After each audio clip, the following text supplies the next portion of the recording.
Bueno, está a nivel primera cámara. Bueno, pero está empezando. Empezando, bien. ¿Qué es lo fuerte? Ya personalidad jurídica. Apoderado de este La fecha de fundación es justamente el 27 de octubre. 27. La fecha de fundación del movimiento gnóstico Uruguay. Para perseguir la fecha. Bueno. Pues bueno, estábamos hablando aquí algo sobre la cuestión de la autorrealización íntima del ser y voy a darles una plática que conviene para que ustedes la graben ahí y la lleven. Todos los hermanos, que todos la puedan llevar. Alisten pues sus grabadoras. ¿Habrá un enchufe, maestro? Por acá hay una extensión. Por ahí hay aquí hay una extensión. Aquí hay una extensión. Hay un 20. Aquí hay varias. La corriente de 110 acá. Sí. No sé qué. Los 220 tenemos Argentina. 110, 220 les sirve. ¿Sí? Sí, 110, 220. De 220 a 200, perdón. No. 220 a 240.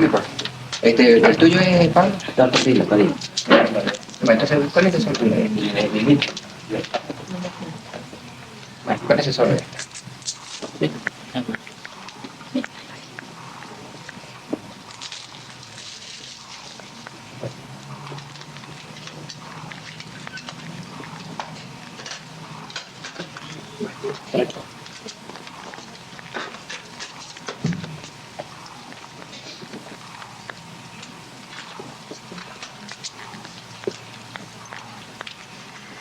Bueno, vamos a comenzar después con una plática. ¿Ya está listo todo esto?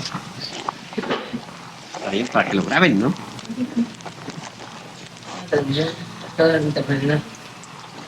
En todo caso, es conveniente saber que toda la humanidad es terriblemente mecanicista en un 100%. Obviamente tal mecanicidad deviene originalmente de ese satélite que gira alrededor de nuestra Tierra y que se llama Luna. Necesitamos nosotros libertarnos de la vida puramente automática, mecánica. Y es posible libertarnos si creamos dentro de nosotros mismos una luna de tipo psicológico. Bien, es cierto que podemos crear tal luna. Lo importante sería eliminar de nuestra personalidad humana todos esos elementos pesados y torpes que la controlan. Quiero referirme en forma enfática a los agregados psíquicos del orgullo, del engreimiento, de la vanidad, del odio, de la arrogancia, de los celos, etcétera. Si conseguimos la eliminación de tales agregados, se establecerá en nuestra psiquis un centro de gravedad permanente, un centro de gravedad consciente.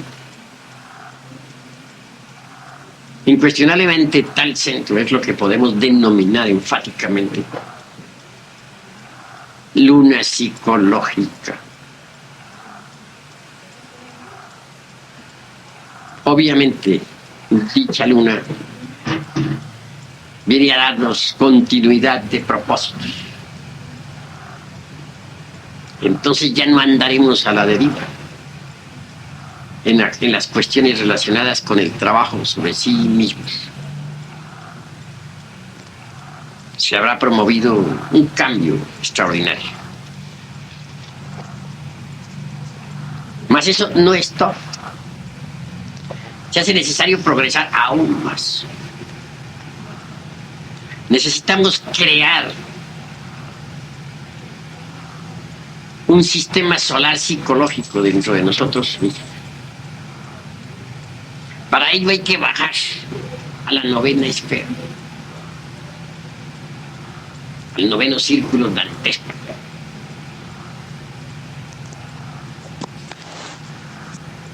A la fragua encendida de Vulcano, que es el sexo.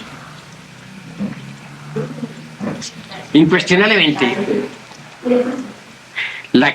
cualquier creación dentro de sí mismos es posible mediante la sal, el azufre y el mercurio. Si uno quiere crear un sistema solar dentro de sí mismo, un sistema solar psicológico, claro, que le permita vivir libremente en todo el sistema solar, pues debe trabajar intensivamente con la sal, el azufre y el mercurio de los árboles. Esto implica, de hecho, grandes super esfuerzos. Hay que empezar por conocer un poquito de alquimia. Es necesario saber que el mercurio, del cual hablan todos los alquimistas, es el alma metálica del esperma sagrado. Pero hay que preparar esa alma metálica del esperma sagrado. Esto es cuestión de laboratorio. Si uno no prepara el mercurio, ¿con qué va a hacer la gran obra? Para poder realizar la gran obra, pues debe preparar el mercurio de los sabios. ¿Y cómo prepararía el mercurio de los sabios? Mediante el secretum secretorum de la alquimia. Se trata de un sencillo artificio que usted ya conoce.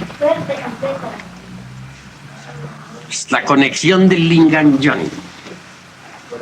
Sí, la eyaculación del ens seminis, porque dentro del ens seminis está todo el ens virtutis del fuego. Es sencillo ese secreto, un secretor de la santa alquimia. En principio el mercurio es negro e inmundo. Es decir, en principio las aguas son negras. Cuando el alquimista comienza a trabajar, o mejor dijéramos cuando la pareja gnóstica comienza a trabajar, se le representa con el cuervo negro de la alquimia, porque sus aguas mercuriales están negras.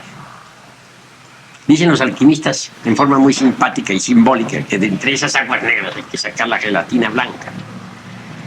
Quiere decir que esas aguas negras deben transformarse, convertirse en aguas cristalinas, blancas, puras. ¿Es posible eso? Refinando el sacramento de la Iglesia de Roma. La palabra Roma colocada a la inversa significa amor. El sacramento de la Iglesia del amor es el sexo. Está en el sexo. Si se refina el sacramento de la Iglesia de Roma, pues las aguas negras se tornan blancas. Si se dice que en principio nos toca trabajar con el cuervo negro, o que necesitamos blanquear el cuervo, todo dice lo mismo. Volver las aguas negras en blancas, transformarlas mediante la refinación. El gran problema que estoy viendo de todos los hermanitos gnósticos, hombres y mujeres, de todos los matrimonios en general, es que no se preocupan por refinar el sacramento de la Iglesia de Roma. Y están demorándose muchísimo en el despertar del Kundalini. Hay parejas que tienen 10 y 15 años trabajando en la novena esfera y todavía no han recibido el fuego. Eso no está correcto. El fuego hay que recibirlo rápidamente. Los culpables son esas mismas parejas, porque resulta que no refinan el sacramento de la Iglesia de Roma. Realizan la conexión del lingam yoni en forma, dijéramos, animalesca. La química la procesan de forma demasiado brutal, animal. Las aguas continúan negras años y años y años enteros y ahí se estancan. Se están estancando por ese motivo. Pero si se refina el sacramento de la Iglesia de Roma, y se hace del coito, como dijera San Agustín, una forma de la oración. Entonces, las aguas negras se tornan blancas. Al llegar a ese estado, pues, se recibía en el Egipto sagrado la túnica de Eftaf, o sea, de la castidad, túnica blanca, de lino blanco. Las aguas negras han sido simbolizadas, repito, con el cuerpo negro, pero las aguas blancas han sido simbolizadas o alegorizadas, para hablar más claro, con la blanca paloma del Espíritu Santo. Posteriormente hay que convertir las aguas blancas en amarillas, porque el verdadero color del mercurio es el amarillo. Por eso es que el planeta Mercurio lo representan siempre con el color amarillo. Mercurio de los sabios. Al llegar a ese estadio, se dice que las aguas se han convertido en el águila amarilla, o se les alegoriza con el agua águila amarilla. Las aguas amarillas reciben el azufre siempre. ¿Qué es el azufre? El azufre es el fuego luciférico, fuego sagrado. Ese azufre mezclado con el mercurio, más la sal sublimada que se levanta pues del fondo del vaso hermético, constituyen en sí mismos el vitriolo de los sabios. La palabra vitriolo vale la pena analizarla. Visitan interiorem interram rectificatur invenias occultur lapidum. Visita el interior de la tierra, que rectificando hallarás la piedra oculta. ¿Qué clase de piedra? Pues la piedra filosofal. ¿Cuál piedra es esa? La piedra filosofal es el mismo carbunclo rojo. Es el crestos o magnesio interior, revestido con los cuerpos de oro. Esa es la piedra filosofal. Pero hay que rectificar entre las entrañas de la tierra, rebuscar entre ese vidrio líquido, flexible, maleable, para poder fabricar la piedra. De manera que una vez con el mercurio ya preparado, se puede crear los cuerpos existenciales superiores del cielo. En una octava superior, tal mercurio sirve para fabricar el cuerpo astral. En una segunda octava nos daría base para fabricar el cuerpo de la mente. En una tercera octava podría darnos base para fabricar el cuerpo de la voluntad consciente, o cuerpo causal. Creados esos cuerpos, se reciben los principios anímicos, espirituales o étnicos, búdicos, que nos convierte de hecho en hombres, en el sentido más completo de la palabra. Es decir, con tales cuerpos tenemos nosotros de hecho ya creado el sistema solar en miniatura dentro de nosotros mismos, aquí y ahora. Nos convertimos en un sistema solar en miniatura, microcósmico para ser más exacto, microcósmico. Habremos creado el sistema solar psicológico, así como creamos la luna psicológica. Quien posee el sistema solar psicológico dentro de sí mismo es un hombre de verdad. Antes de poseer uno el sistema solar psicológico dentro de sí mismo, antes de haberlo creado, no es hombre. Aunque crea que lo es, no lo es. Es animal intelectual, pero no hombre. Los mejores sabios lo han dado a entender, pero no se atreven a decirlo. No se atreven por miedo. Temen. Temen al ridículo.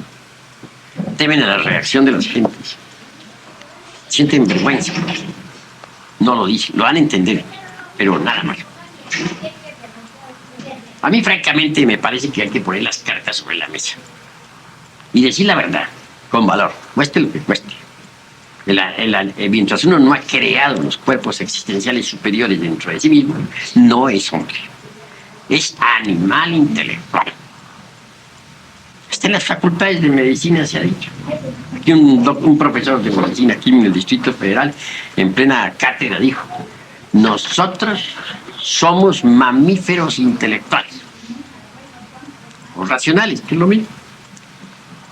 Lo dijo, y lo curioso del caso fue que los discípulos no reaccionaron. Todo el mundo aceptó. Lo dijo el profesor. Ni modo, callarse el pico todo el mundo. Pero como se dijo en la Facultad de Medicina, no hay problema, ¿no? Lo grave es cuando se dice en una sala, ¿no? Y sin embargo en la facultad se dice y está aceptado. Realmente eso es el que no ha creado los cuerpos existenciales superiores. Pero para poderlos crear, hay que preparar el mercurio de los sabios.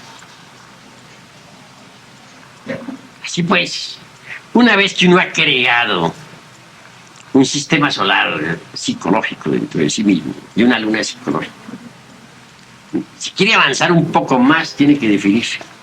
Porque se le presentan a uno dos caminos al llegar a ese estadio del ser. El uno, la senda espiral nirvánica. Es un trabajo bueno. La otra, la directa, camino directo, pero conduce a uno al absoluto. Es un trabajo superior. Muchos se definen por el camino espiral nirvánico. Como sus frutos son menores, los sufrimientos también son menores. Quienes se definen por el camino directo sufren más, porque sus triunfos son mayores. Por lo tanto, el dolor es más tremendo. En cuanto a lo que me atañe, soy un caminante de la directa. Y la doctrina que enseño es la de la directa, para los que quieran ir por la directa. Los que no quieran ir por la directa, pues lo lamento, porque habrá un punto en que todos tendrán que definirse. Los que siguen la espiral tendremos que decirles goodbye. Y los que seguimos la directa, pues vamos hacia el absoluto. Que te vaya bien. Pues claro. De manera que esa es la cruda realidad de los hechos. Ahora, la ventaja de los que seguimos la directa es que nos convertimos en hombres solares. Pero para convertirnos en hombres solares, tenemos que fabricar un sol psicológico dentro de nosotros mismos, aquí y ahora. Eso es obvio. El sol psicológico. Pero ¿cómo vamos a crear el sol psicológico dentro de sí mismos? Es posible crearlo, pero mediante la eliminación del mercurio seco y del azufre arsenicado. ¿Y cuál es el mercurio seco? ¿Podría alguno de ustedes decírmelo? ¿Podría alguno de ustedes contestarlo? Son los agregados. Correcto. Los agregados psíquicos están constituidos por el mercurio seco. Y en cuanto al azufre arsenicado, ¿qué dirías? Fuego sexual y negativo. Correcto. El fuego de los bajos infiernos atómicos del hombre. El fuego que deviene del abominable órgano articulador. Eso hay que eliminar. Si uno elimina los agregados psíquicos y el azufre arsenicado, fabrica oro. Oro de la mejor calidad. Oro más perfecto que el que exista en cualquier mina de la tierra. Claro, para que haya oro dentro de nosotros mismos, se necesita de un gran artífice, de un artista hermético. Quiero referirme en forma clara al antimonio. El antimonio no es meramente una sustancia como pretenden muchos. En alquimia el antimonio va más lejos. Es una de las partes autónomas y autoconscientes de nuestro propio ser, puesto que nuestro propio ser tiene muchas partes autónomas y autoconscientes. El antimonio es una de ellas. Es un alquimista. Esa parte trabaja activamente, fijando el oro en el mercurio. Ya dijimos que nuestros cuerpos están constituidos por mercurio azufrado,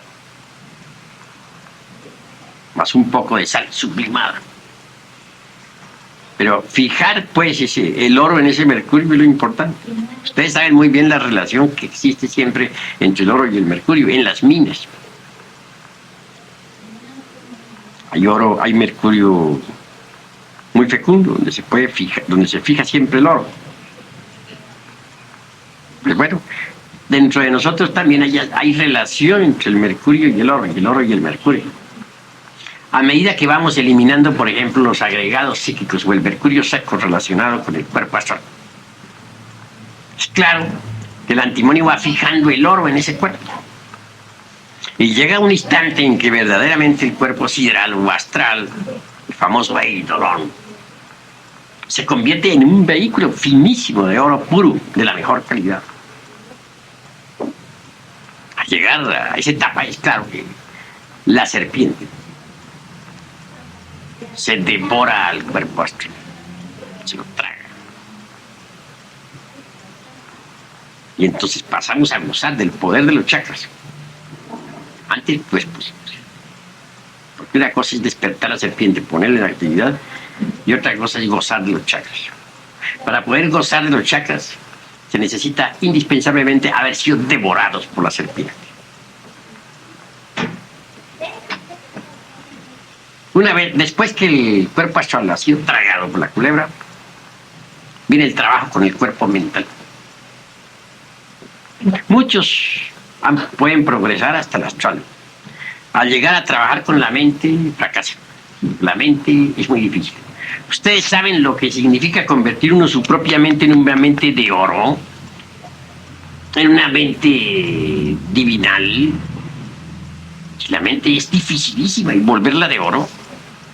¿Cuán difícil es volver la mente de oro? Muchos llegan hasta ahí y ahí fracasan, y ahí no pasan. En mi presente existencia, cuando llegué ahí, fui advertido. Se me dijo, hasta aquí han llegado muchos, pero de aquí para allá es difícil que puedan pasar. Me limité a decir, bueno,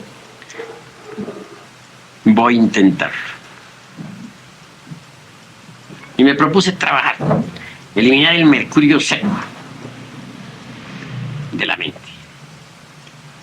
Lo conseguí a través de supremos sacrificios y muy grandes esfuerzos. Y después que aquella mente se tornó en un vehículo de oro, fue tragada por la culebra. Entonces mi mente quedó en Ishi. El tercer cuerpo que hay que, digo yo, el cuarto, sí, entré en una tercera octava, nos toca trabajar con el causal.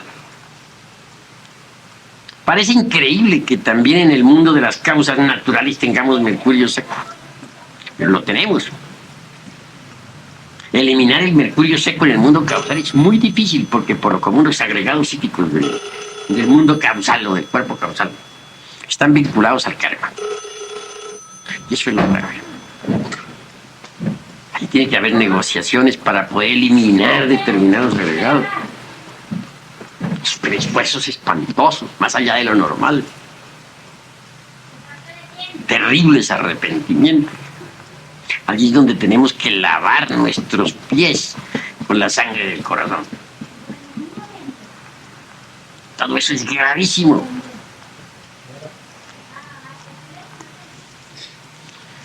Claro, cuando uno ha conseguido eliminar los agregados psíquicos del causal, ya el oro ha sido completamente fijado en el mismo y la serpiente puede devorarse.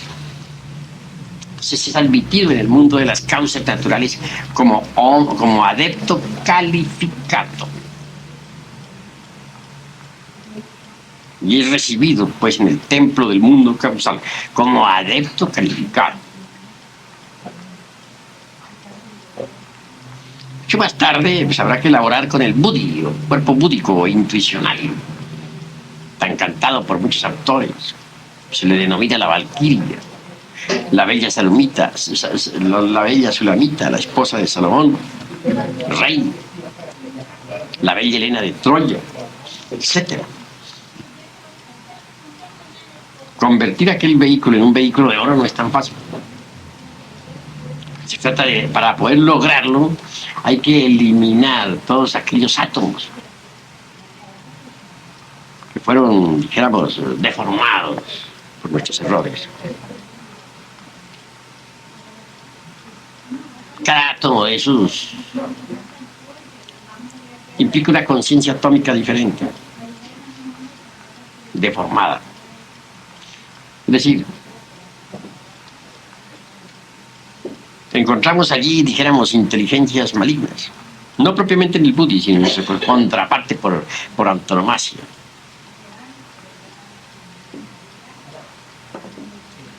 Implica esto cierto descenso, pues, a los mundos infiernos muy terrible. para poder eliminar agregados psíquicos inhumanos espantosos que se relacionan con la conciencia. Una vez que se ha logrado, pues el cuerpo búdico intencional resplandece con el oro de los sabios. Y por último viene el trabajo de Atman, el inefable. Convertido a Atman en un vehículo de oro, queda uno firmemente establecido en mí. Puedes clamar, soy una serpiente. Soy una serpiente. Todo este trabajo del cual les vengo hablando a ustedes se realiza en la novena esfera, en el sexo. Porque es en la novena esfera donde tendrá uno que esgrimir la lanza para desintegrar a los agregados psíquicos inhumanos que en nuestro interior cargamos. Es en la forja de los cíclopes donde la madre divina Kundalini Shakti empuña las armas de Vulcano para la destrucción de todo el mercurio seco. Así que después de que un hombre ha conseguido fabricar oro dentro de sí mismo, está listo, está preparado para que el Cristo resucite en él. Cristo íntimo debe resucitar en el corazón del hombre. Y una vez que ha resucitado, él se vestirá con esos cuerpos de oro, que en su conjunto constituyen el tosoma helíaco del hombre solar. Revestido él, recubierto con esa envoltura metálica fina de oro puro, viene a la manifestación para trabajar la gran obra del Padre. Lo vital es, pues, llegar a la resurrección. Y es posible si se trabaja como se debe trabajar en la novena esfera. Así pues, necesitamos crear una luna psicológica. Si necesitamos crear a un sistema solar psicológico dentro de nosotros mismos, también necesitamos crear al sol psicológico dentro de nosotros mismos, es decir, al hombre solar. Pero eso no es todo. ¿Ustedes creen que porque un hombre solar es tal, deba quedar estancado como tal? El hombre solar tiene derecho a convertirse en hombre galáctico. Tiene derecho a marchar hacia Sirio. Que el rayo de la revolución de la conciencia nos conduce a Sirio, hacia el sol central Sirio, la capital de la Vía Láctea, alrededor del cual giran millones de constelaciones.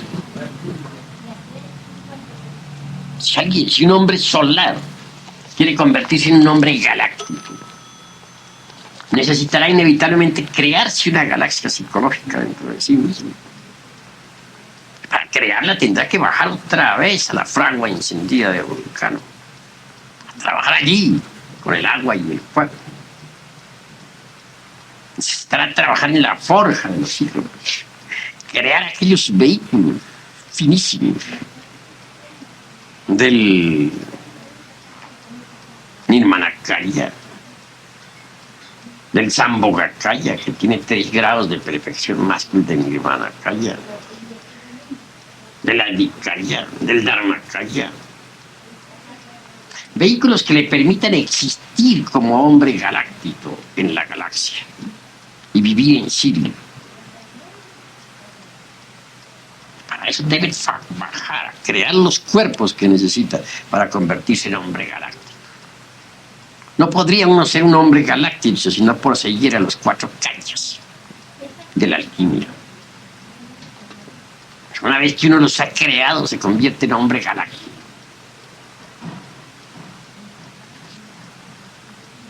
Por eso, en alguna ocasión, cierta dama adepto preguntaba en sí: ¿podría yo reencarnarme aquí en este mundo? La respuesta fue: imposible. Tú no eres más que un embrión. Para poder vivir en Sirio es muy difícil. Sí, allá no pueden vivir sino los hombres galácticos. Nada más. Tengas en cuenta que Sirio es la capital de esta Vía Láctea. Ahora, los habitantes de Sirio, los hombres galácticos, para hablar más claro, ¿tendrían derecho a vivir, a progresar algo más? Digo que sí. Tienen derecho a convertirse en hombres infinitos. Para tener derecho a ser hombres galácticos, tienen que crearse una galaxia psicológica. Así también para tener derecho a vivir todo el infinito que conocemos, el infinito que yo llamaría infinito de Einstein. Pues puesto que él dijo el infinito tiene un límite, el espacio oscuro. Para tener derecho a vivir en este infinito en el cual existimos nosotros, se necesita crear un infinito psicológico, con nuevos vehículos apropiados. Para ello hay que bajar a la forja de los cíclopes, a la fragua encendida de Vulcano. Entonces un hombre galáctico también está obligado a bajar a la novena esfera, si es que quiere convertirse en un habitante de todo este infinito. Este infinito perceptible con los lentes más poderosos podrá tener un promedio, hablo de un promedio general, no detallado, de unas 100.000 galaxias. Cada galaxia con algunos 100.000 constelaciones. Es un promedio muy generalizado porque es imposible detallar. Pero en todo caso, para vivir, tener derecho a vivir en todo este infinito hay que crear los vehículos apropiados. Más allá de este infinito hay un espacio vacío, y más allá de este espacio vacío se abre otro infinito. En la Pistisofía esto tiene se habla de los varios firmamentos. Yeshua Ben Pandira pudo penetrar en otros firmamentos, es decir, otros infinitos. Los varios infinitos tienen documentación esotérica. Son los varios firmamentos de la Pistisofía. Eso tiene que ver con los aeones. Bueno, esto más allá, esto ya trasciende el estado de los simples aeones. Los aeones fundamentales son 13. Por debajo de los aeones está pues la región sumergida, ¿no? Dijéramos el mundo de Plutón, Tártaro. Más allá del aeón 13 está el eterno Padre Cósmico común. No, pero separémonos por un momento de los aeones y pensemos en los varios infinitos. Admite una matemática, que si con el número 8 acostado a la horizontal adicionamos, nos da los siguientes resultados. Infinito más infinito es igual a infinito. O infinito menos infinito es igual a infinito. O infinito multiplicado por infinito es igual a infinito. O infinito dividido por infinito y resulta infinito. Admite las 4 operaciones. Y las admite, existen sumas, restas, multiplicaciones y divisiones de infinitos. Maestro, esto tiene que ver entonces con los 7 cosmos. No, estamos hablando de los varios infinitos exclusivamente. De manera que esos varios infinitos pueden existir gracias al infinito, que todo lo sustenta. Pero si dijéramos, un hombre que ha creado el infinito psicológico y que puede vivir libremente en cualquier mundo de este infinito, ser rey y señor en cualquier mundo de este infinito, deseare pasar al siguiente infinito, necesitaría bajar a la forja de los cíclopes, a crear en su constitución íntima las condiciones necesarias para poder penetrar en el otro infinito. Así que cada vez que uno intente entrar en un nuevo firmamento debe descender a la fragua encendida de Vulcano. Es la cruda realidad de los hechos. Cada vez que intente subir un nuevo dijéramos, pasar a un nuevo nivel del ser más elevado, debe bajar a la fragua encendida de Vulcano. Y la entrada al absoluto. Bueno, el padre es el que viene a definir eso, no el hijo. Por ejemplo, en cuanto a mí, Atani, de buena gana quisiera ir directo al seno del eterno Padre Cósmico común, es decir, al absoluto, al seno del omnimisericordioso, de la infinitud que todo lo sostiene. Pero, ¿podría yo acaso definirme en eso? Es obvio que no, porque el que manda es el Padre, no yo. Él es un cosmocrátor, es el regente del planeta Marte. ¿Podría yo ir a mandarlo a él? Decirle, señor, yo me voy para el absoluto, tú quédate. Él me diría, muchacho grosero, porque me faltas al respeto. Con justa razón, sabrá lo que va a hacer. Uno no puede mandar al Padre. El anciano de los días, el viejo de los siglos, sabe lo que es. A nosotros no nos queda más remedio que inclinarnos reverentes ante la voluntad del Padre. Es la cruda realidad de los hechos. Lo que Él diga, ¿qué podemos nosotros decir? Si él es el que manda, es la parte superior del ser. ¿Cómo podríamos nosotros mandarlo a él? Así que los que seguimos el camino de los cosmocratores, pues no nos queda más remedio que ir de firmamento en firmamento. Mi maestro, y con las 12 horas de Apolonio, o 13, son 12 o 13, son trabajos también, 13 qué. horas de Apolonio, Bueno, las horas de Apolonio son 12, son 12. los 12 aeones. Porque quien quiera pasar al 13 aeón tiene que dejar el cuerpo físico y entonces no podrá ya servir a la humanidad. Vivirá en el aeón 13, que es la región de Atala, hablando en puro sánscrito, preparándose para entrar en el absoluto inmanifestado. Pero si uno quiere servir a la humanidad, debe quedarse en el aeón 12. Eso es obvio. Y en ese Eón 12 donde se dan todos los infinitos. Pues cada infinito tiene sus aeones. De manera que nuestro infinito tiene sus 12 aeones, sus 13 también. El siguiente infinito tiene también sus propios 12 aeones, sus 13 también. Cada infinito tiene sus aeones. ¿Verdad que nosotros estamos muy lejos? Pues realmente nos encontramos demasiado lejos del sagrado sol absoluto. Apenas así llegan las radiaciones aquí del sagrado sol absoluto. Sí. La luna que tenemos que crear, de esa luna psicológica, no está, diremos, no es un factor negativo la situación nuestra lunar. Pues hoy por hoy somos mecánicos, entes mecánicos, gobernados por los rayos de la luna. Hahnemann puso pues, un principio que es básico. Similian similibus curantor. Lo símil con lo símil se cura. Si el animal intelectual equivocadamente llamado hombre depende estrictamente de la luna, es una criatura lunar, pues deberá, si quiere libertarse de la luna, crearse dentro de sí mismo una luna psicológica para que se cumpla el principio de Hahnemann.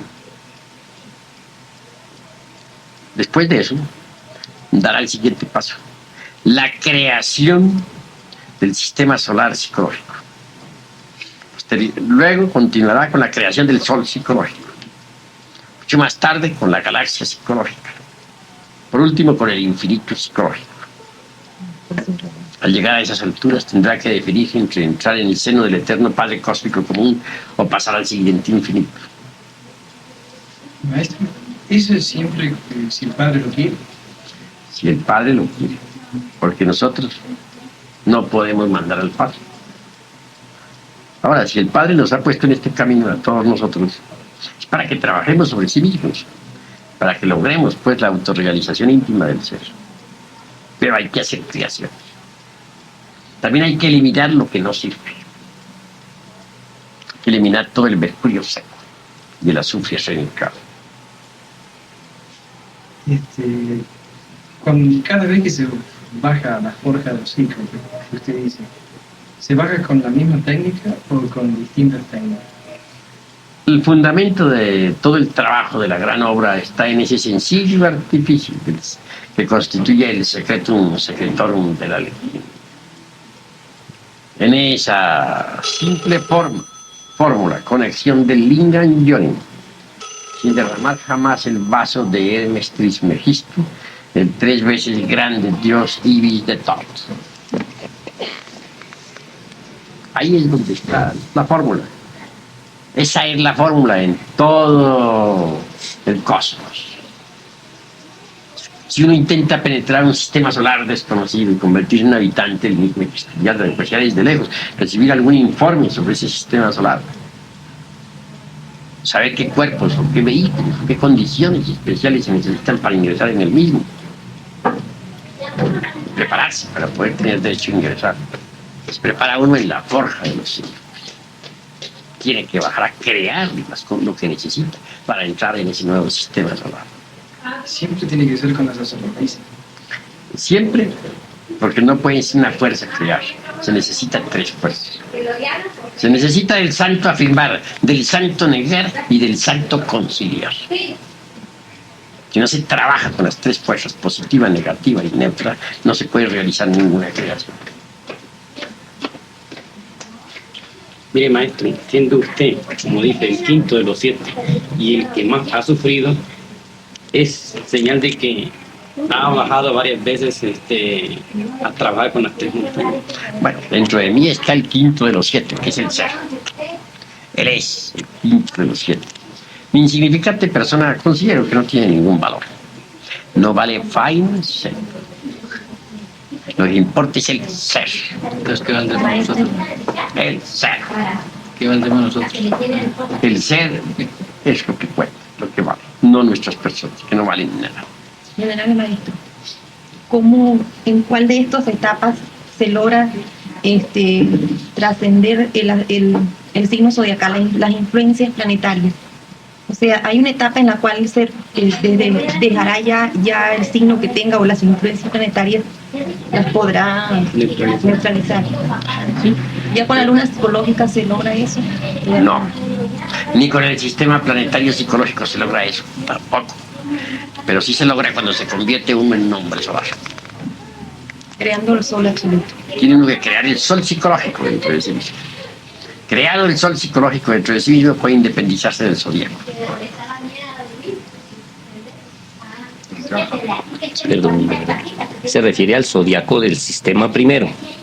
Se refiere a todo el sistema solar, a todo el sistema zodiacal en que vivimos, porque el sistema zodiacal en que vivimos nosotros es como una gran matriz dentro de la cual se gestan muchos sistemas solares.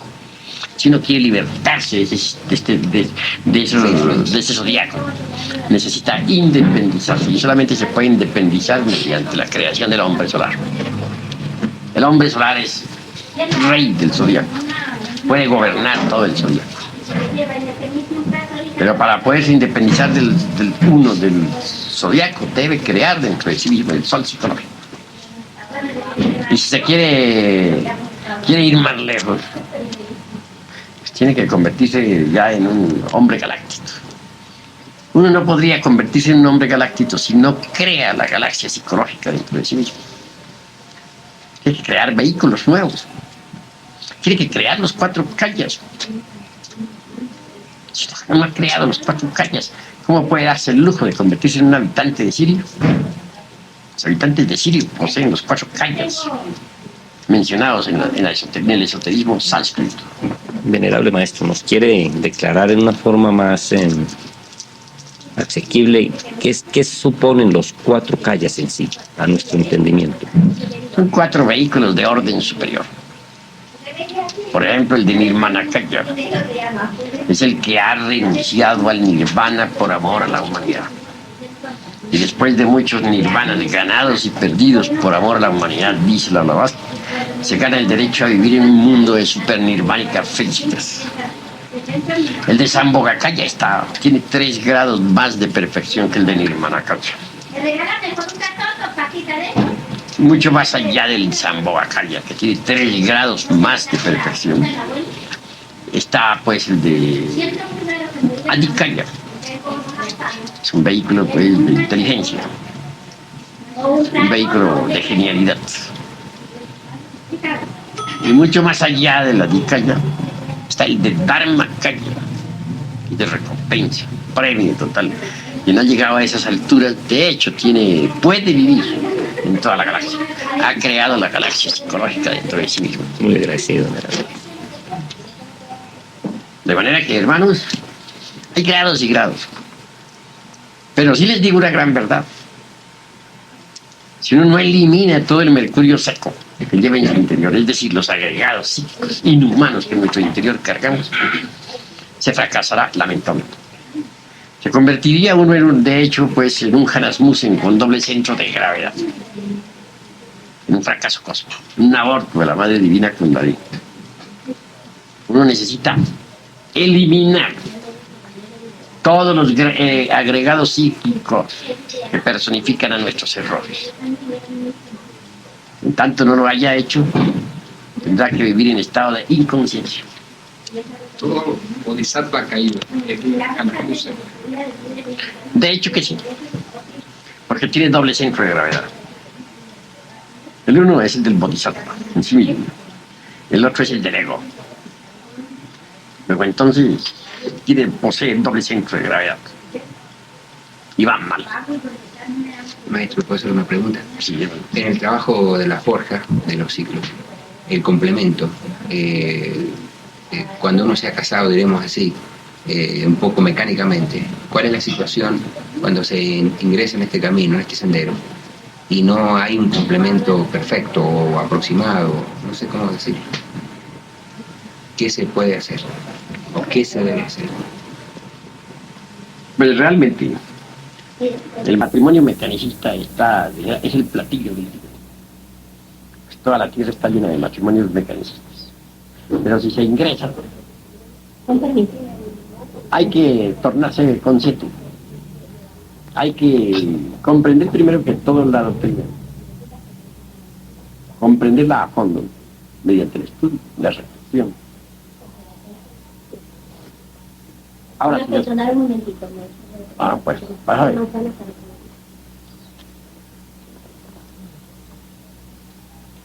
Ahora, si no se complementa bien la pareja, si no se entienden bien, pues hay que tratar de arreglárselas como se pueda. Como se puede con la que uno no se entiende. ¿Qué vamos a hacer? Uno no podría dar el divorcio a una mujer que no le está haciendo ningún mal a uno. Si la mujer no le es infiel a un hombre, ¿por qué el hombre le va a pedir carta de divorcio? O viceversa, si el hombre no le está siendo infiel a la mujer, no la está. Sí, no está adulterando. Es lícito darle a la mujer carta de divorcio. Causar de divorcio. Motivo, por ejemplo, es decir, adulterio, por ejemplo. Sí, solo por esa causa sí se le puede dar carta de divorcio.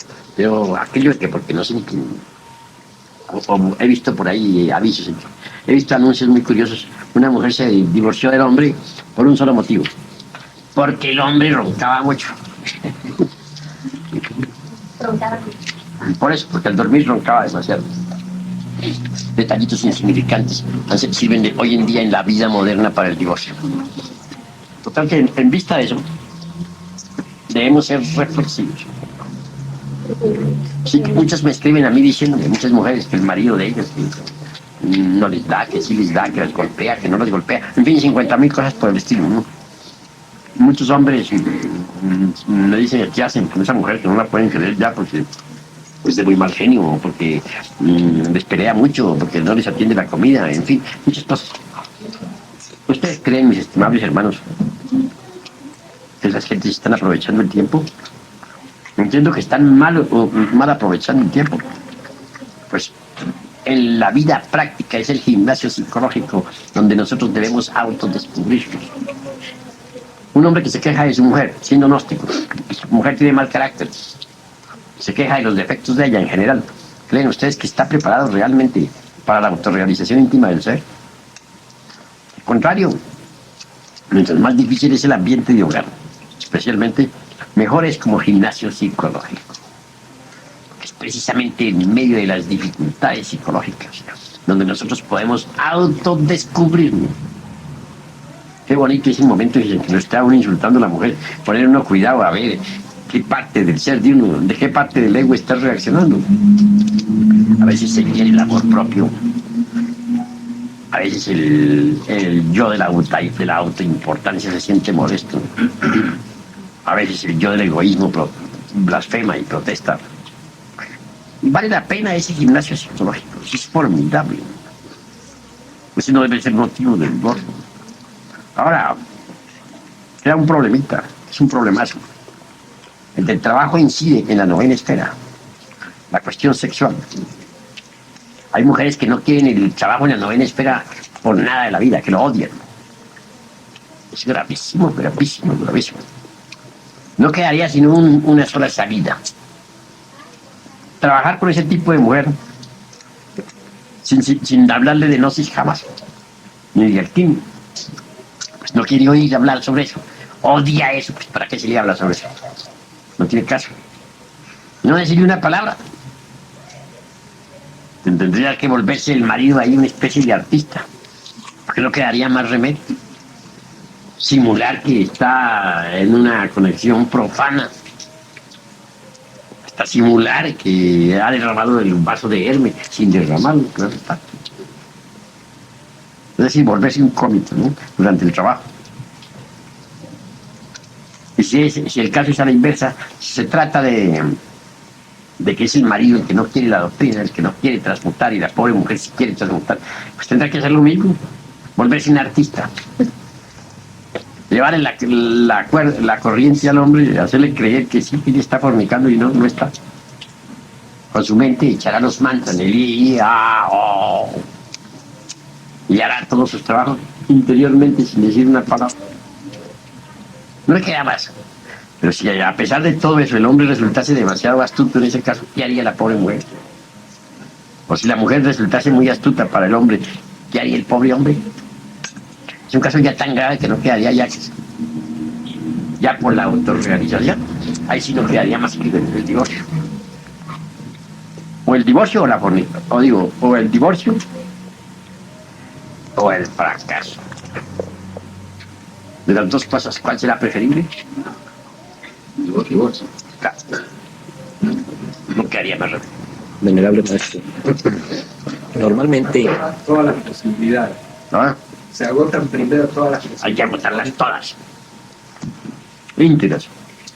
Y si a pesar de todo eso, y si se agotan todas las personas, y no hubo posibilidad de remedio, y uno quiere cristificarse, pues tiene que dejar todo por el Cristo.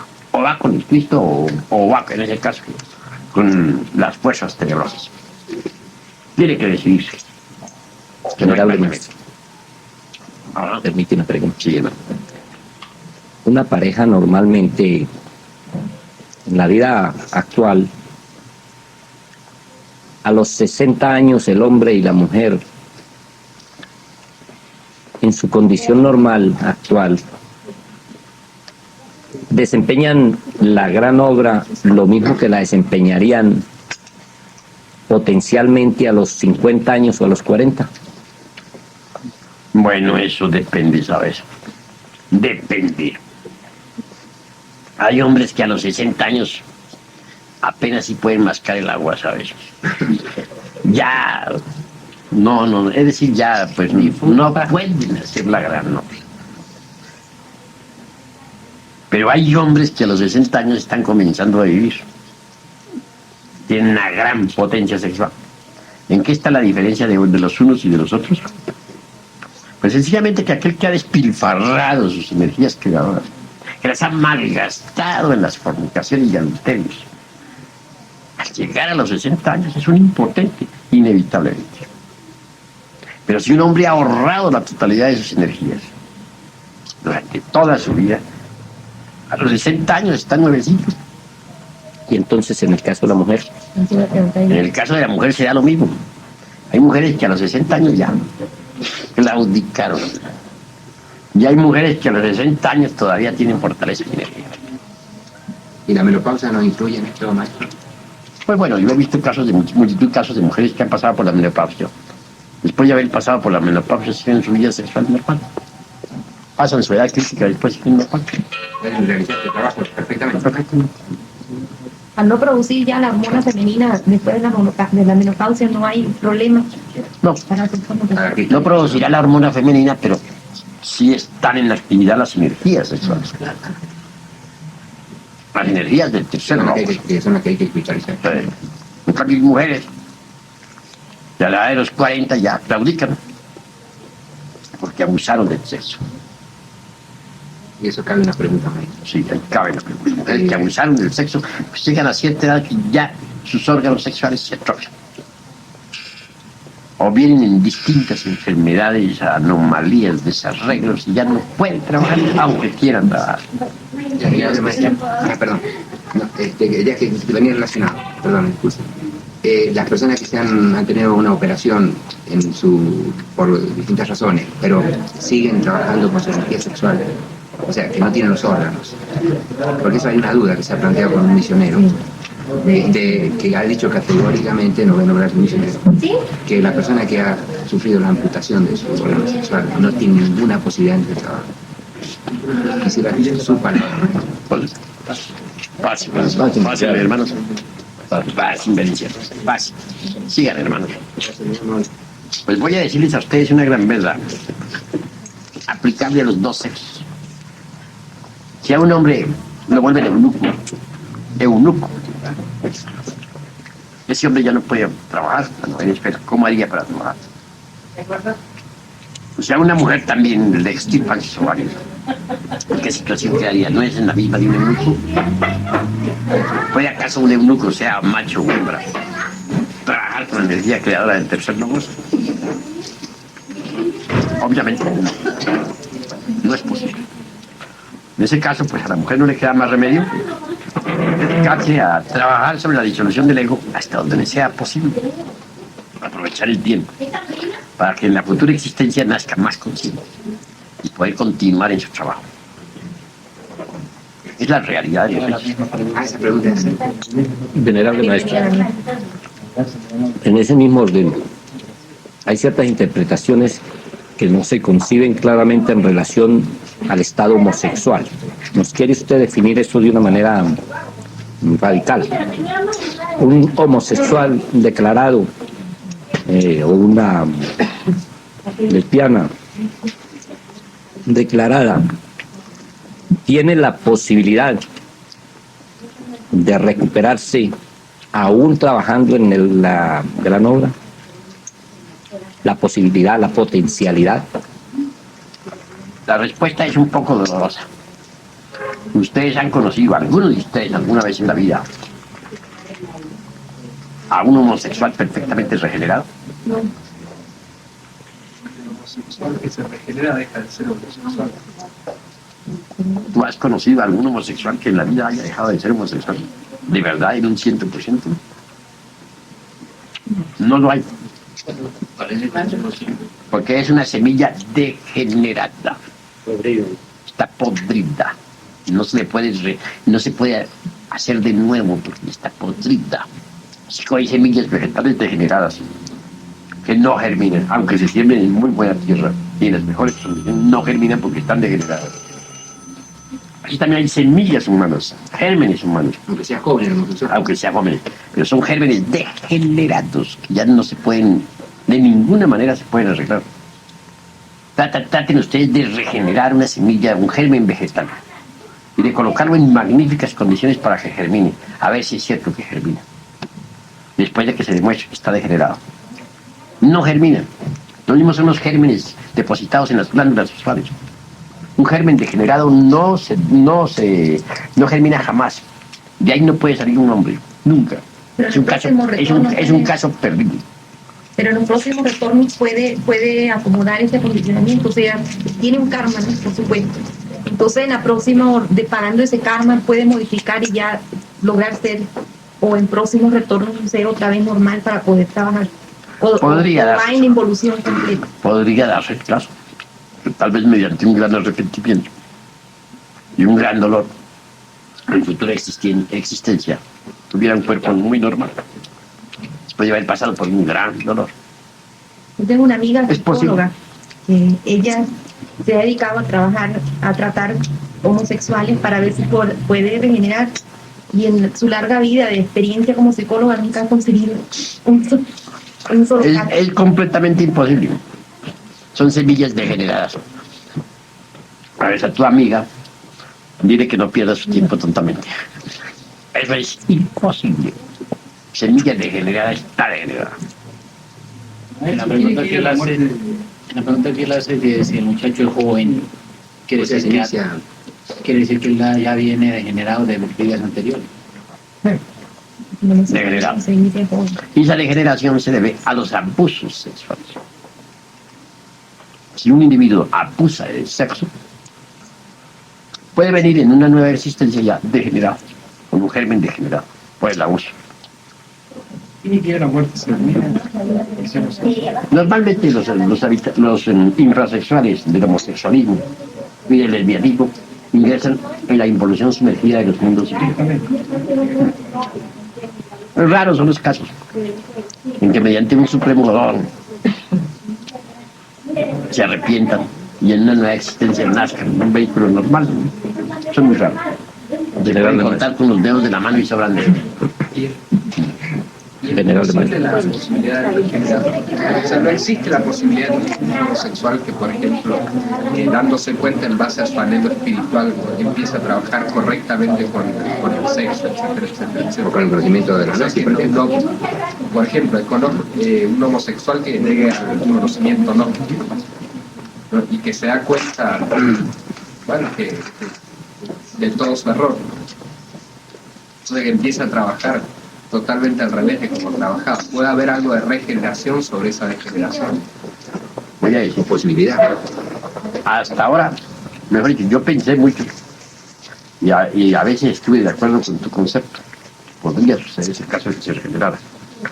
Pero a través del tiempo he venido viendo a algunos homosexuales que ingresaron al movimiento nuestro.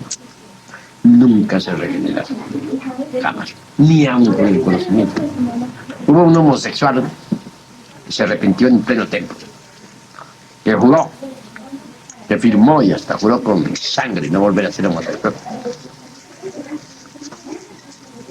No cumplió su juramento. Y aún estando dentro de la gnosis. Y se le dijo que tomara mujer para que se regenerara.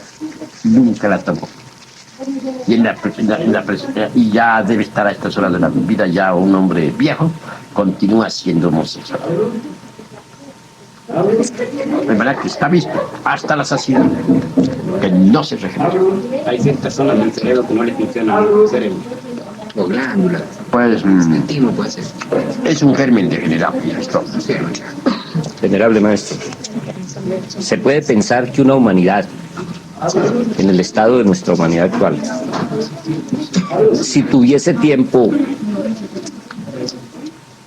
por leyes de ciclos de cierre de razas, terminaría toda en homosexual. Gracias. ¿Cómo es eso? Vale decir, Explica mejor. la humanidad actual, en el proceso de la fornicación, iríamos al homosexualismo si no se atravesase antes un ciclo que corte la existencia de esa humanidad. Pues así es. Tengas en cuenta las estadísticas. En Estados Unidos, en Inglaterra, por ejemplo, donde ya pues es terrible el porcentaje de homosexuales y de lesbianas. Espantoso. Hasta tal punto que en Inglaterra ya está legalizado el homosexualismo. Ya se casan los homosexuales entre sí. Y las lesbianas. De manera que al paso que va la humanidad, si no viniera una gran catástrofe, terminaría casi toda convertida pues en homosexuales y lesbianas. La degeneración es espantosa. Se trata de una humanidad fracasada. Hay que tener en cuenta que la humanidad actual está fracasada. Desgraciadamente. Es doloroso decirlo, pero es la verdad. Esta humanidad fracasó. Y nosotros estamos luchando por tratar de formar un ejército de salvación para poder formar una nueva raza, porque esta ya no tiene remedio. Esta raza es un caso perdido. Estamos haciendo labor en gran escala, luchando para sacar lo poco que sirva, y es relativamente poco, para que sirva y que pueda servir de núcleo para la futura gran raza. ¿Aumenta la perversidad cuando la humanidad fracasa? Está, O sea que se va más rápidamente así. claro, se vuelve cada vez más perversa y cínica además. Esta humanidad llegó a un cinismo despamparante, espantoso. Ya no importa, por ejemplo, la palabra asesinato, por ejemplo, ya no es homicidio para el crimen. Los homicidas que son tantos tienen como una palabra y nada más. Dicen ellos, vivo o muerto, pero Nada más. O se vive o se muere y nada más. Homicidio es una palabra inventada que no tiene la menor importancia. Así dicen los siglos del crimen. Ahora, ¿se repite un ciclo del tiempo lemúrico? ¿Cómo? ¿Se repite un ciclo de la época lemúrica? ¿La época qué? Lemúrica. Bueno, al final siempre toda humanidad está degenerada. Por ejemplo, la Lemuria tuvo 7 subrazas. Al final había llegado al máximo de degeneración, más nunca a un grado de degeneración como el que llegó la Atlántida al final del continente atlántico, al final de la raza atlántica. La 7ª subraza se llevó a un grado de degeneración millones de veces más terrible que el de la Lemuria. Ahora, actualmente estamos en el final de la raza aria. Y en este preciso momento la degeneración es millones de veces aún más pavorosa que la degeneración del Atlántico. Se va por grados. Cada raza tiene 7 subrazas. Y en la última subraza se llega al máximo de degeneración. Por ejemplo, raza polar. Final se llegó a la degeneración. Raza hiperbórea. Al final se llegó al grado de la degeneración. Raza lemúrica, final de generación. Raza atlante, final de generación. Estamos en la 5ª raza, final de generación. Actualmente es pues mucho más densa y más terrible la degeneración. Ahora, ¿eso es debido a la ley del eterno retorno? ¿La ley de recurrencia? Bueno, se debe a las espiras y recurrencia. Retorno y recurrencia, pero en esto juega la espiral gran papel. Cada una de las 5 razas, dijéramos, las 5 razas están escalonadas. Desde la raza superior, que es la primera, hasta la 5ª. Es como un edificio de 5 pisos. Actualmente estamos en el 5º piso. El 5º piso inferior, la planta baja. Por ejemplo, investiguemos Lemuria. Me propuse investigar Lemuria. La investigué en los registros akáshicos de la naturaleza. Las memorias akáshicas. En efecto, pedí el permiso al padre, antes que todo, para hacer la investigación esotérica. ¿Cómo no? Conseguí sacar, mediante las invocaciones tántricas, a la Lemuria de entre sus archivos akáshicos. Sacar, dijéramos, sus memorias. O para hablar en un lenguaje más esoterista, diríamos, las síntesis aquellas teleoginoras. Son vivientes películas de lo real, lo que ha acaecido, tal como están escritos en las tablillas esas de la casa. De acuerdo con los legominismos de Asyata Shemay. Surgió Lemuria, pues, ante el centro de dijéramos, del Sahasrara.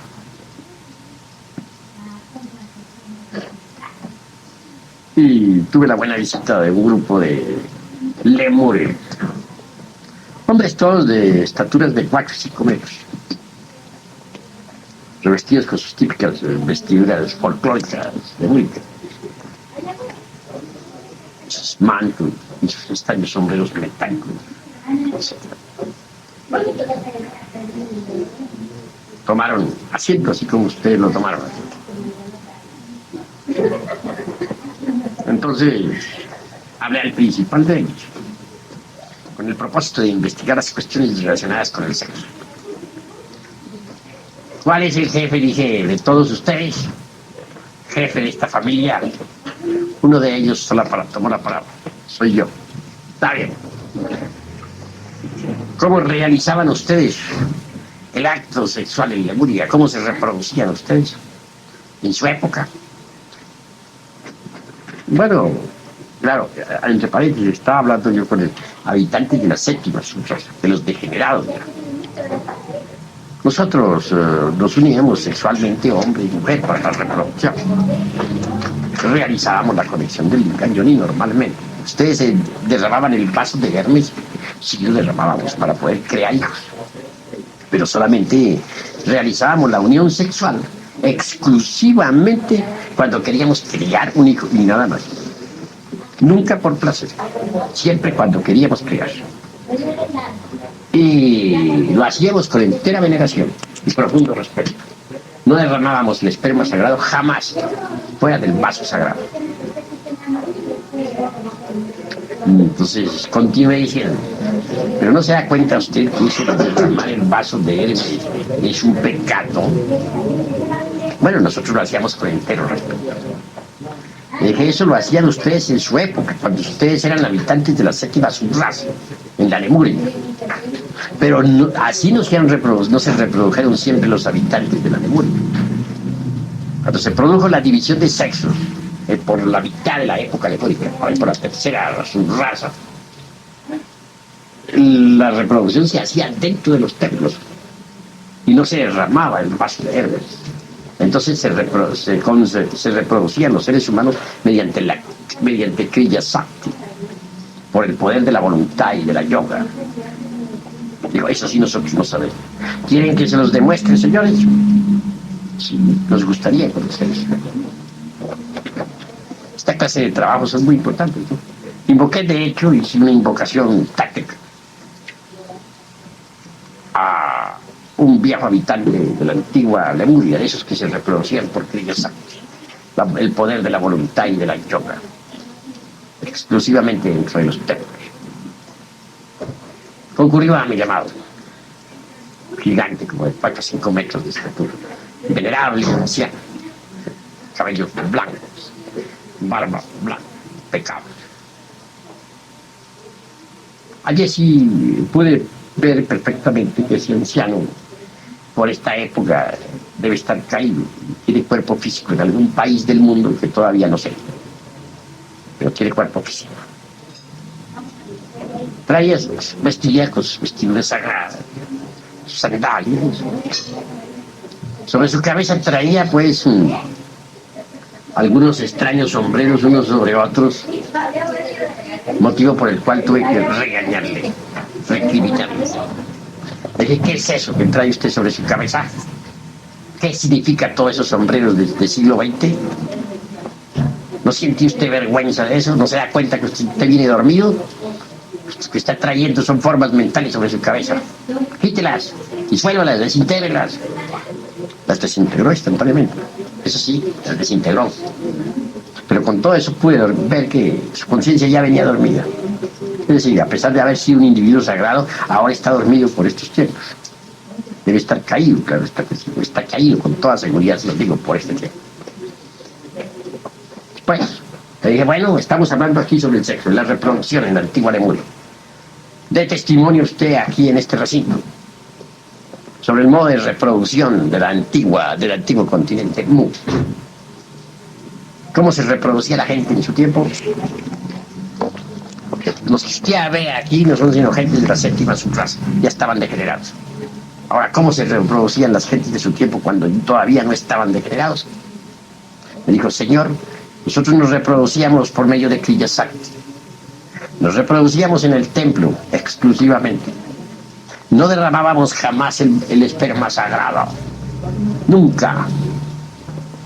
¿Han oído ustedes, señores, el testimonio que da este caballero, que es de tiempos más antiguos que el de ustedes? Dijo, sí. Hemos escuchado, pero nosotros los de la séptima subraza nada sabíamos de eso. ¿Ven? Los de la tercera sí sabían. Se reproducían por medio de la voluntad y del yoga en los templos. No estaban caídos, vivían en estado etérico. ¿Se siente usted capaz, le dije, de dar testimonio de esto al mundo? Pues yo sí. Con gusto daré este testimonio a la humanidad. Bien, salgamos. Entonces en los registros akáshicos de la naturaleza también se proyectó, pues, dijéramos, las 5 razas en forma escalonada. Obviamente hubo necesidad de apelar a un simbolismo para representar este edificio del logos del universo, como de un edificio de 5 pisos. Cada uno de esos pisos corresponde naturalmente a una raza. Hay 5 razas. En el 5.º piso inferior ya pudimos ver a las gentes de esta época vestidas con estos trajes tan horribles que cargamos, que tan feos los vemos los unos a los otros. He sentido gran dolor. Me despedí de aquel viejo anciano. Solamente lamenté que tuviera también su conciencia dormida. Un lemur dormido. obviamente se encuentra caído en esta izquierda. Es claro. De manera que vean ustedes los dos. A pesar de estar ya degenerados, nunca llegaron a la degeneración en que estamos nosotros. Por lo menos se unían únicamente sexualmente, únicamente cuando querían crear un hijo. Y si cometían el crimen de derramar el vaso de Hermes, que esa era su degeneración, a lo menos sabían que el sexo era sagrado y asumían en esos instantes una actitud, digamos, dignificante y esencialmente edificante. Y esa era su degeneración. Esa era la época que ya estaban degenerados. ¿Qué diremos nosotros de nuestra época, de esta que estamos viviendo? ¿A dónde hemos llegado? No se conocieron homosexuales ni lesbianas en la época de la degeneración del mundo. Nadie hubiera cometido el crimen del lesbianismo o del homosexualismo. Y sin embargo ya estaban degenerados, fueron destruidos por el fuego y el agua. Ahora, ¿qué diremos de nuestra época? Cada raza tiene 7 subrazas. Nuestra raza, por ejemplo, tuvo una época gloriosa. Fue durante la primera raza, la Edad de Oro. Gloriosa. La Edad de Oro, la gente todavía había vuelto al camino de la regeneración, y había inocencia, y había belleza. Después vino la Edad de Plata, después la Edad de Cobre, y ahora estamos en la Edad de Hierro. Porque realmente el viaje, una raza no dura más tiempo que lo que dure el viaje del sistema solar alrededor del cinturón zodiacal. Ese viaje es conocido como el año sideral, así como existe el año meramente terrestre, que es el tiempo que dura la Tierra en viajar alrededor del Sol, 365 días con fracciones de minutos y segundos. Así también existe el gran año sideral. Es un año enorme, durante el cual hay una raza. Y así como también existen las 4 estaciones en nuestro año terrestre: primavera, verano, otoño e invierno. Así también existen 4 estaciones en el gran año sideral. Primavera, la Edad de Oro. Verano, la Edad de Plata. Otoño, la Edad de Cobre. Invierno, la Edad de Hierro. Siempre que se llega al invierno, la Edad de Hierro, viene un cataclismo que nos trae arqueólogos. Ahora estamos en la Edad de Hierro y el cataclismo ya viene. El arqueólogo ya está de viaje hacia la cruz. Ya viene. Está siendo visto a través de todos los telescopios del mundo. En este momento lo ven. Todos los astrónomos, ellos son los que han hecho el mapa de la catástrofe. No lo he hecho yo. Ahí tenemos en la universidad, ahí tenemos en la institución, aquí en México, el mapa que los astrónomos han hecho de la catástrofe que va a caer. Pero no somos nosotros los que lo hemos hecho, es oficial. Maestro. ¿Qué pasó? Permítame un momento. A ver, dime. Lo llama la maestra, que pase un momento. ¿Sí? Van a perdonar el maestro. Está bien. Voy para allá. Ya está con platitud. A ver, ya ven. A ver, ¿a dónde se lleva?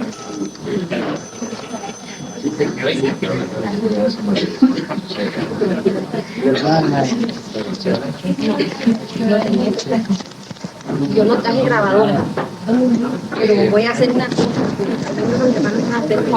Voy a comprar un cassette y entonces me gustaría uno que tenga reproducción. Si tenemos oportunidad, con el mayor gusto, siempre y cuando que tengamos la oportunidad. Usted va a estar en Guadalajara. Vamos a estar en Guadalajara. Obviamente vamos a estar todo el tiempo grabando, y si ustedes quieren y consiguen un cablecito, se hace grabación directa. Algún hermano debe tener, yo creo que tengo que decirle alguna No, yo tengo grabado, lo que sí lo voy a crear la pila. grabación directa, porque puede, Claro, mejor.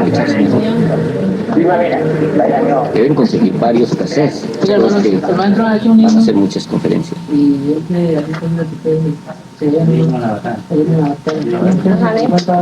50 pesos. ¿Cuánto cuesta? 50 pesos. Hace 20 años. Hace 25 años. El maestro que llevó al Sumo Supremo Santuario por ahí en el 1950, la primera vez. Todavía queda un grupo más o menos notable de allá, de los que participaron en un principio en la fundación del Sumo Supremo Santuario, ¿verdad? Los hijos de los fundadores, ¿no? Porque los fundadores son unos 10, 12 personas, pero de ellas se han retirado como unas 2 personas. Han quedado los hijos de los fundadores y después los hijos de los fundadores. Gracias. Era muy difícil en esa época. ¿Cómo dice? Empezó muy chiquito. Bueno, no tanto, ya ve, yo tengo 50 y pico de años ya. Claro que como nosotros comenzamos con el maestro y desde que comenzamos pues no le perdimos paso a la enseñanza, sino siempre fue tratando de no perder, es decir, la nota, ¿no? Más bien siempre tratar de ir aumentándola en vez de bajarla. Entonces, hemos asimilado bastante, hemos aprovechado pues la enseñanza porque no nos hemos desequilibrado, gracias a Dios. ¿Usted cree que una persona que empieza más o menos madura o más o menos grande, diremos, sin haber perdido su energía, su potencia sexual, puede alcanzar algún en este trabajo a crear esa luna psicológica? Es decir, si la persona trabaja con intensidad, claro que sí lo logra. Todo depende del esfuerzo que se haga. ¿Nos puede dar algún relato especial de aquellas épocas, hermano? Que sea con relación pues a todos esos aconteceres tan especiales en los que concurrió la formación del Sumo Supremo Santuario. Sí, le podemos adelantar algo, ¿no? Pero es necesario que ustedes sepan que se está escribiendo un libro donde van todos los detalles, los más minuciosos, pues, de lo que fue la fundación del Sumo Supremo Santuario. Entonces, la primera vez que el maestro Samael subió al Sumo Supremo Santuario en forma de visita más bien, ¿no? Yo como no tenía ninguna clase de religión, pues nosotros, los miembros del Sumo, aparentemente éramos personas escépticas. No aceptábamos ninguna clase de creencias. Pero cuando el maestro Samael llegó a donde estábamos nosotros, sentimos cierto respeto por él. No sabíamos por qué. Yo personalmente, cuando me fueron a buscar a la casa para que fuera a conocer al maestro, yo vivía como a 1 hora de camino. Entonces, un hermano de don Marcos Ortúa me dijo que fuéramos a la casa de los Amortegui, que estaba un señor que le decían el maestro y que era bueno irlo a conocer. Entonces a mí me pareció bueno ir, pero antes dije, no es lógico que vaya yo solo a conocer al maestro, voy a convidar a los vecinos para que ellos vayan también. Me fui a buscar a un vecino que estaba un poco cerca, pero no lo encontré. Pasé a donde el otro, tampoco lo encontré.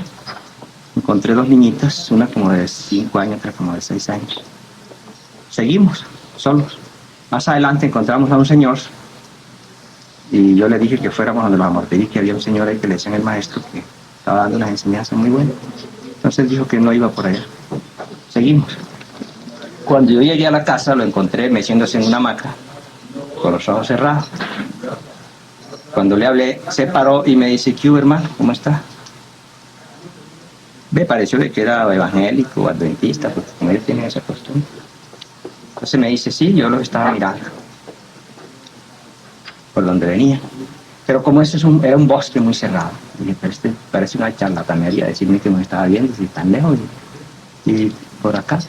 Entonces me dice, sí, yo lo estaba mirando por donde venía. Llegaron a una casita donde habían 2 niñitas, una vestida de rojo, otra vestida de azul. Más adelante encontraron a un señor, lo invitaron y dijo que no venía, ese señor no sirve para estas enseñanzas. Entonces sí me sorprendió, porque me dio prueba de algo que extraño, muy extraño. Me sorprendió tanto que no tuve más sino que comenzar a preguntarle qué enseñaba, qué era eso, que comenzó a darme la enseñanza, duró como 2 horas dándome la enseñanza a mí solo, los 2 conversando. Y en el momento en que él comenzó a darme la enseñanza, yo sentí que era un hombre diferente a todos los que yo había conocido, y que la enseñanza también era muy diferente a todas las que habíamos conocido. Me llamó mucho la atención. Bueno, duré como 2 horas conversando con él y me fui. El siguiente día fui más temprano otra vez a preguntarle al hombre a ver de qué se trataba, porque me parecía muy extraña la enseñanza. Y estuvimos como 3 días reuniéndonos así con él y se fue. Dijo que tenía que irse. pero sin embargo nos dejó muy intranquilos. Entonces los Amortegui resolvieron invitarlo a que se fuera a vivir allá. Él dijo, bueno, yo voy a resolver, voy a ver. No dijo que iba a investigar, sino yo les aviso. Como a los 15 días mandó a decir que bajáramos a Ciénaga, que era el lugar donde él vivía, para que lo ayudáramos a subir la familia, que estaban estos niños tan aquí, ya tan grandes. Estaban pequeñitos, los llevamos cargados y por ahí en animales. ¿Ves? Subimos con el maestro. Fue con el maestro un mago negro muy poderoso. Era amigo personal del maestro. Pero un mago negro, eso es consciente. En Colombia. Sí. Era amigo personal del maestro. Él era mago negro y el maestro mago blanco, pero personalmente eran muy amigos. Él subió también a ayudar a llevar al maestro allá. Por el camino le dijo a Pedro López que las enseñanzas que estaba dando el maestro eran muy importantes, pero que él no las podía seguir porque él tenía un compromiso diferente. Que siguiéramos las enseñanzas. Bueno, nosotros seguimos con el maestro. Todos los días nos reuníamos con él ahí en la casa de los Amortegui. Como a los 15 días, o sea, al mes de estar reuniéndonos con él, dijo que teníamos que hacer un santum. Santum era una especie de un kiosco para orar. Entonces nosotros inmediatamente nos pusimos, hicimos el santum, porque teníamos mucho interés de conocer más lo que él estaba enseñando. Ahí nos reuníamos con el maestro a hacer vocalizaciones acerca de él. Ya cuando ya él vio que éramos capaces de enfrentarnos a una lucha más fuerte, entonces dijo que había necesidades de hacer un templo de misterios para la futura era de Acuario. Que ese templo era subterráneo, que si nosotros seríamos capaces de hacerlo. Pues sí, había de casualidad en esa época un sobrino de los Amortegui que había trabajado en minería, ¿no? Conocía la forma de trancar el cerro y eso para que no se derrumbara. Entonces él dirigía el trabajo. Y nos pusimos a hacer el templo.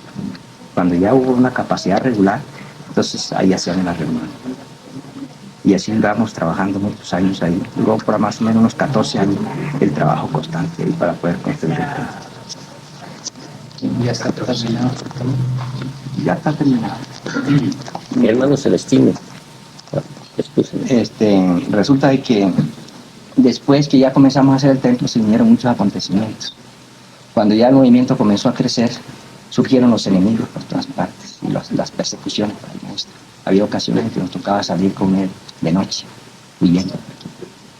Avisaban que venía la comisión a buscar.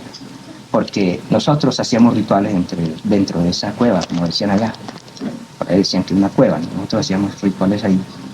Ustedes saben que en el ritual se utiliza el vino y el pan. Entonces la gente se le dio por decir que el maestro nos daba vino con marihuana y que nos volvía loco a todos. Y entonces comenzaron las persecuciones. Entonces por eso lo perseguimos.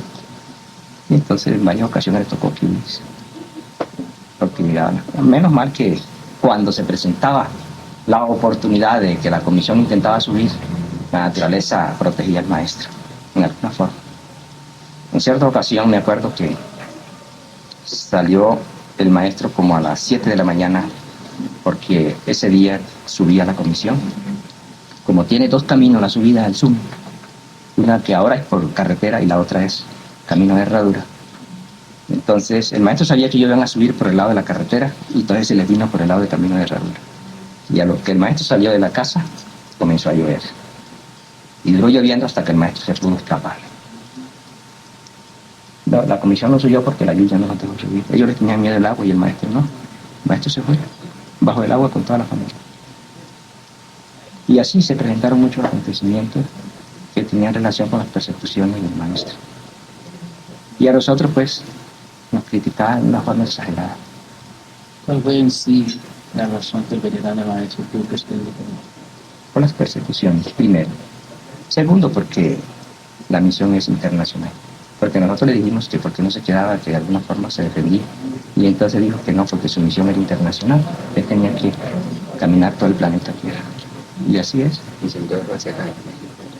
Se radicó aquí, porque aquí ya, sin embargo, aquí hasta aquí llegaron las persecuciones. ¿Acá también? Sí, claro. Hasta aquí llegaron las persecuciones. Pero ahora no pasa nada de eso. Aquí no. Ahora ya no. Ya no. Y en Colombia tampoco. Los enemigos se han muerto. Uno, el más que más molestaba, un día tratando de perseguir al maestro, se mató en un accidente de los lados de Toluca. Acá en México, sí. Y así, pues, todos los colonos perseguidos fracasaron. Pero en Colombia ya no hay problema tampoco con el MAS. No, ya no. ¿Cómo? ¿En Colombia tenemos un diagnóstico? Colombia. Sí, claro. Todos los departamentos de Colombia tienen... Es fuerte el Ya movimiento. es una iglesia de Estado en Colombia. Ahí está. Colombia hay mucho movimiento por todas partes. Cali, pongamos que Cali nos llama bastante africano. Sí. Y ahí tiene una convención. Cali tiene como...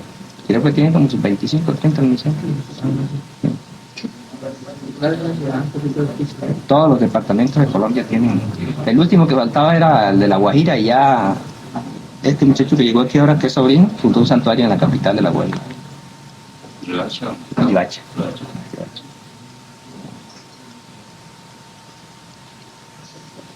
Y este señor que era contrario del venerable maestro también murió, ¿cierto? Ese, el que era Enrique Benar.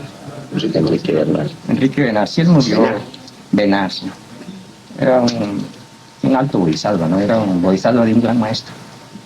Pero el problema es que como los bodhisattvas están llenos de yoes, entonces no pueden encarnar al maestro porque falta la desintegración de los yoes.